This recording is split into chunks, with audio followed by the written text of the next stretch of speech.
এই শুনছো, আজ তো শুক্রবার, তুমি কি খাবে বলো? ওকে, তাইলে তুমি ঘি দিয়ে কাঠবাদাম আর কাজু বাদাম ভেজে সিমাই রান্না করো। আচ্ছা ঠিক আছে, ওয়েট। যেহেতু স্বামীর আবদার, সিমাই রান্না করার জন্য এখানে নিয়েছি প্যাকেটের সিমাই, হাফ লিটার দুধ, কাঠবাদাম, কাজু বাদাম, তেজপাতা, এলাচ ফল, দারচিনি, নিয়েছি খাঁটি ইন্ডিয়ান ঘি। এখন এইগুলো সাইডে রেখে চুলাটা জ্বালিয়ে দুধটা খুব ভালোভাবে ফুটিয়ে নিব।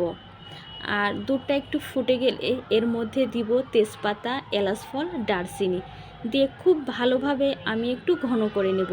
দুধটা যতটা ঘন করা যাবে সিমাইয়ের স্বাদটা দ্বিগুণ বেড়ে যাবে।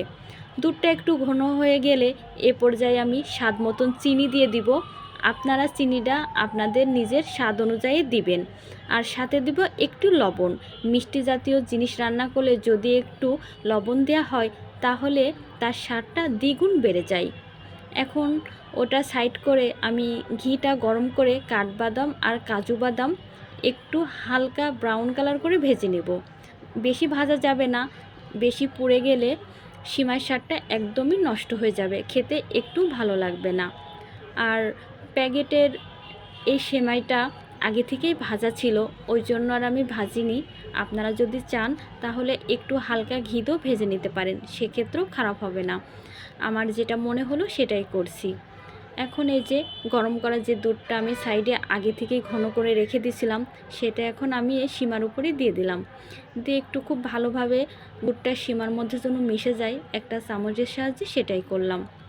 আর আগে থেকে ভেজে রাখছিলাম কাঠবাদাম আর কাজু বাদাম, সেটাই এখন আমি এই সীমার উপরে দিয়ে আর 2-4-5 মিনিট মতন হালকা করে নেড়ে নিব, যাতে করে সম্পূর্ণ ঘিটা আর কাজু বাদামটা মিশে যাবে।